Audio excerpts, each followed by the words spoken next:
Welcome to Kavishri Edutalks. ఈరోజు Rajiv Gandhi university of knowledge technologies ఆంధ్రప్రదేశ్లో faculty రిక్రూట్మెంట్కి నోటిఫికేషన్ రిలీజ్ చేయడం జరిగిందండి. దానికి సంబంధించి ఇప్పుడు వీడియో చేస్తున్నాను. అదే నేను మీకు ఇప్పుడు చూపిస్తున్నాను. దీని యొక్క మెయిన్ అడ్రస్ ఎక్కడుంది ఈ Rajiv Gandhi university of knowledge technologies అంటే RK valley campus, Nuzvid campus అండి. ఇది శ్రీకాకుళం క్యాంపస్లో ఉంది, ఆన్గోల్ క్యాంపస్. అయితే ఇందులో ఎన్ని పోస్టులతో ఈ నోటిఫికేషన్ రిలీజ్ చేశారు అంటే ఇదిగోండి, ఇక్కడ చూపిస్తున్నాను నేను మీకు, జాగ్రత్తగా చూడండి. మొత్తం 104 పోస్టులతో ఈ నోటిఫికేషన్ రిలీజ్ చేశారండి. ఓసీ 42 పోస్టులు ఉన్నాయి, BCA 8, BCB 10, BCC 1, BCD 7, BCE 4, SC group 1 2, SC group 2 6, SC group 3 8, ST 6, EWS 10 పోస్టులతో మొత్తంగా 104 పోస్టులతో ఈ Rajiv Gandhi university of knowledge technologies notification release చేయడం జరిగింది.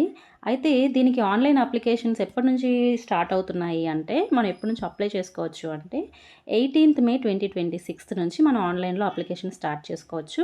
అయితే ఈ ఆన్లైన్ అప్లికేషన్స్కి ఎప్పటి వరకు డేట్ ఉంది, లాస్ట్ డేట్ ఏంటి అంటే జూన్ 8వ తేదీ 2026 వరకు సాయంత్రం 5 గంటల లోపు మనం ఎప్పుడైనా అప్లై చేసుకోవచ్చు.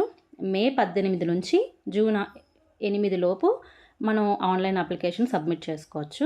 ఇక్కడ ఆన్లైన్ అప్లికేషన్ ఒక్కటే సబ్మిట్ చేస్తే సరిపోదండి, దీనికి హార్డ్ కాపీస్, ఈ అప్లికేషన్ మనం చేసిన తర్వాత ఏ డాక్యుమెంట్స్ అయితే అప్లై చేయడానికి అవసరమో ఆ హార్డ్ కాపీస్ అన్నింటినీ మనం సెల్ఫ్ అటెస్ట్ చేసి ఆ రిలవెంట్ డాక్యుమెంట్స్ని 15/6/2026 5 గంటల లోపు మనం యూనివర్సిటీకి పంపించాల్సి ఉంటుంది. దానికి సంబంధించిన అడ్రస్ నేను తర్వాత చూపిస్తాను, కిందనుంది మొత్తం ఈ పీడిఎఫ్ కిందన ఇవ్వడం జరిగింది.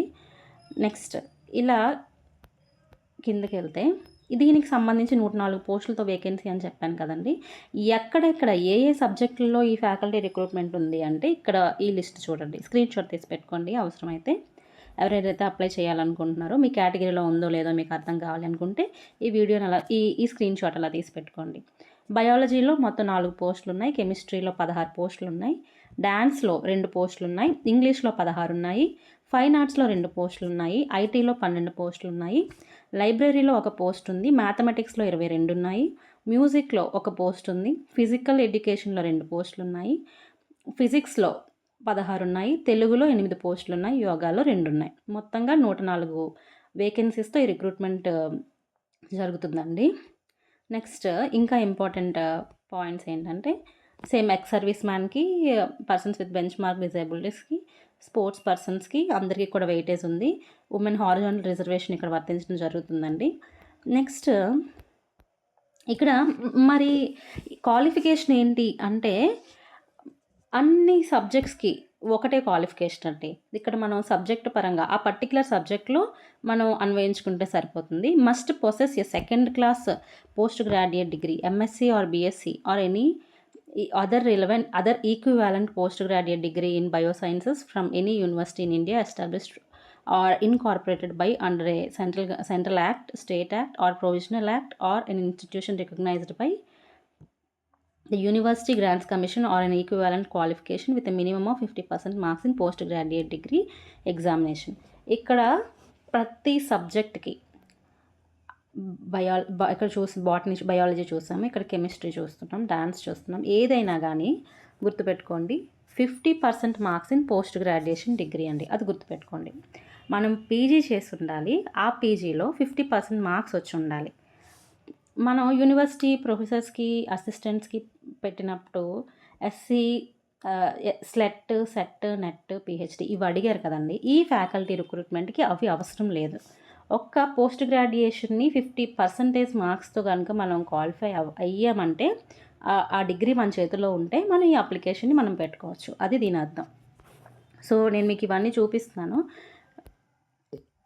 ఒకసారి అలా కిందకి వెళ్తే ఇక్కడ application available from 18th 5th 2026.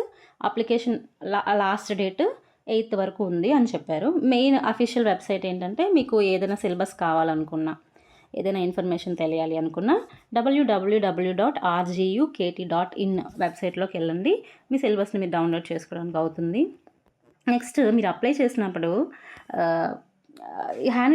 Candidate has to take the printout successfully.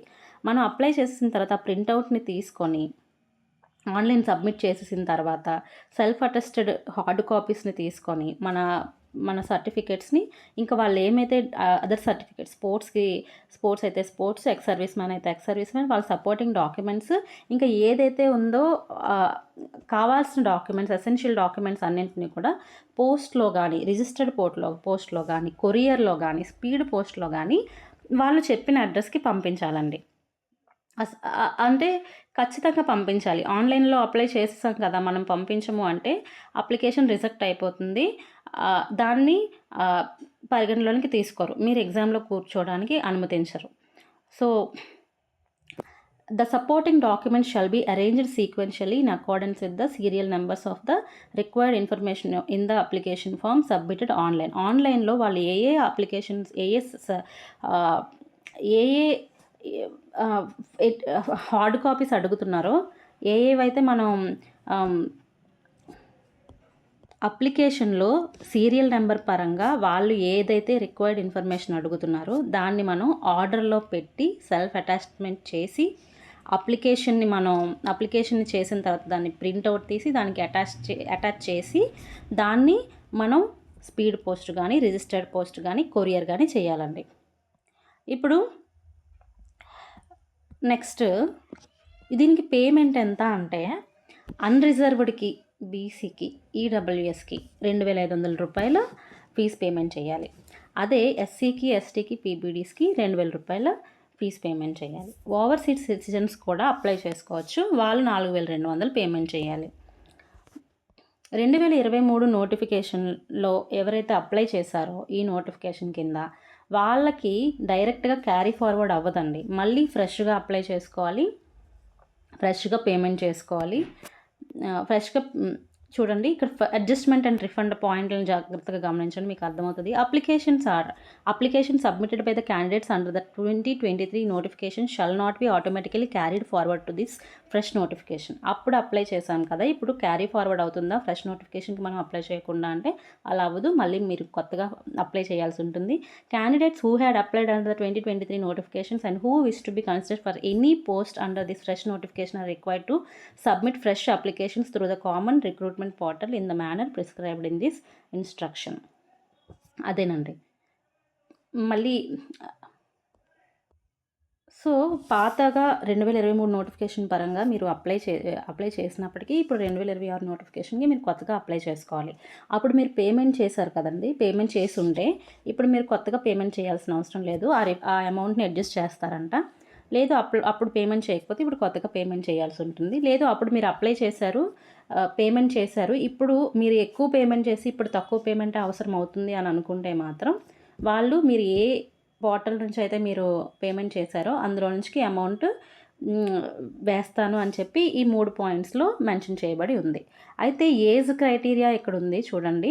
18 సంవత్సరాల లోపు వాళ్ళు ఇది అప్లై చేసుకోవడానికి ఎలిజిబుల్ ఉండదండి. 44 సంవత్సరాల తర్వాత వాళ్ళు అప్లై చేసుకోవడానికి ఉండదు. డేట్ వాళ్ళు జూన్ 1వ తేదీ లోపు 44 సంవత్సరాలకి ముందు ఉండాలి. ఓకేనండి. దానికంటే ఎక్కువ ఉండకూడదు. 44 ఇయర్స్ కంటే ఎక్కువ ఉండకూడదు. ఎప్పుడంటే జూలై 1, 2026 లోపు అండి. నెక్స్ట్ ఎస్సీకి, ఎస్టీకి, బీసీకి, ఈడబ్ల్యూఎస్కి మాత్రం మ్యాక్సిమం ఏజ్ లిమిట్ ఉంది. వాళ్ళకి ఏజ్ రిలాక్సేషన్ ఉంది కాబట్టి 49 సంవత్సరాల వరకు వాళ్ళు అప్లై చేసుకోవచ్చు. అదే బెంచ్ మార్క్ డిజేబిలిటీస్ ఉన్న వాళ్ళకి మ్యాక్సిమం ఏజ్ లిమిట్ 54 ఇయర్స్ అండి. గుర్తుపెట్టుకోండి, 15 ఇయర్స్ లోపు ఉన్న వాళ్ళు చేయకూడదు, 44 ఇయర్స్ పైన ఉన్న వాళ్ళు చేయకూడదు. నెక్స్ట్ ఏంటంటే ఏజ్ రిలాక్సేషన్ ఉంది ఎవరికి, ఎస్సీ, ఎస్టీ, బీసీ, ఈడబ్ల్యూఎస్కి ఉంది. వాళ్ళు 49 సంవత్సరాల వరకు అప్లై చేసుకోవచ్చు. బెంచ్ మార్క్ డిజేబిలిటీ ఉన్న వాళ్ళు 54 సంవత్సరాల వరకు అప్లై చేసుకోవచ్చు. ఓకేనండి. నెక్స్ట్ ఎక్స్ సర్వీస్ వాళ్ళకి రిలాక్సేషన్ ఉంది. 15వ తేదీ లోపు జూన్ 15వ తేదీ లోపు మనం ఆ హార్డ్ కాపీస్ని ఆ యూనివర్సిటీస్కి పంపించేయాలండి. సెల్ఫ్ అటాచ్మెంట్ చేయాలి.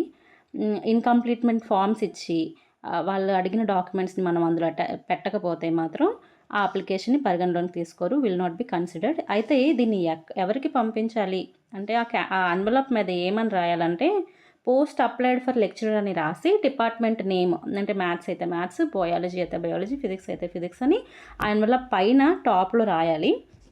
ఆ కింద అడ్రస్, ఈ అడ్రస్కి మనం పంపించాలి హార్డ్ కాపీని. ఇది అలా స్క్రీన్ షాట్ తీసుకోండి. దీని అలా స్క్రీన్ షాట్ తీసుకొని పెట్టుకోండి అప్లై చేసేవాళ్ళు. To the vice chancellor, Rajiv Gandhi university of knowledge technologies, 13th administrative building, Nuzvid campus, Mylavaram road, city, Nuzvid, district Eluru, Andhra Pradesh, pin code 521202, phone number. దీనికి మనం పంపించాలి. ఓకేనండి, అంతేనండి. ఈ నోటిఫికేషన్కి సంబంధించి అంతకంటే మనం పెద్దగా ఏం లేదు డిస్కస్ చేయడానికి. So all the best. ఇక్కడ కోడ్స్ ఉన్నాయి, అంటే మీరు మీ సిలబస్ని డౌన్లోడ్ చేసుకోవడానికి ఉపయోగపడుతుంది. అంటే ఇప్పుడు నేను మ్యాథమెటిక్స్ అనుకోండి, నేను 94 కోడ్లో దగ్గర నేను డౌన్లోడ్ చేసుకోవచ్చు. అంటే మీరు ఈ వెబ్సైట్లోకి వెళ్ళి మీరు డౌన్లోడ్ చేసుకోవాల్సి వచ్చేటప్పుడు ఈ కోడ్లు ఉపయోగపడతాయేమో. మీ సబ్జెక్ట్ ఏదైతే ఉందో ఆ సబ్జెక్ట్ కోడ్ని గుర్తుపెట్టుకోండి, సరిపోతుంది. ఇవి ఇంపార్టెంట్ డేట్స్ అండి. ఇంకేం లేదు. ఇప్పుడు 15వ తేదీ నుంచి అప్లికేషన్ స్టార్ట్ అవుతాయి. 15వ తేదీన ఈ నోటిఫికేషన్ రిలీజ్ చేశారు. 18వ తేదీ నుంచి అప్లికేషన్ స్టార్ట్ అవుతాయి. మే 18 నుంచి. జూన్ 8వ తేదీ లోపు అప్లికేషన్స్, జూన్ 8వ తేదీ వరకు అప్లికేషన్స్ మనం పెట్టుకోవచ్చు. ఆ తర్వాత మన అప్లికేషన్స్ పెట్టకూడదు. 15వ తేదీ లోపు మన హార్డ్ కాపీస్ని పంపించేసేయాలి. అయితే 22వ తేదీన మన హార్డ్ కాపీస్ పంపించిన తర్వాత వాళ్ళు వెరిఫై చేస్తారు. వెరిఫై చేసిన తర్వాత వాళ్ళు ఎలిజిబుల్ క్యాండిడేట్స్ ఎంతమంది ఉన్నారు, నాన్ ఎలిజిబుల్ క్యాండిడేట్స్ ఎంతమంది ఉన్నారు అని ఒక లిస్ట్ని అఫీషియల్ పోర్టల్లో పెడతారు. అది 22వ తేదీన పెడతారు. పెట్టిన తర్వాత మన పేరు కనుక అందులో లేకపోతే మనం హెల్ప్ డెస్క్కి కాల్ చేయడము, మనం రిక్వెస్ట్ రైజ్ చేయడము ఏదైనా చేయాలి. అది ఎప్పటి నుంచి అంటే 22 నుంచి 29 వరకు చేయాలి. Next, display of the final list of prima facie eligible candidates for written test of lecturers. మొత్తం ఫైనల్గా ఎంతమంది ఎలిజిబుల్ అయ్యారు, ఎంతమంది ఎలిజిబుల్ కాలేదు అని చెప్పి మనకి ఫైనల్గా చూపించేది 30th జూన్లో వాళ్ళకి చూపిస్తారండి. ఓకే, ఇది ఈ నోటిఫికేషన్కి సంబంధించిన ఇన్ఫర్మేషన్.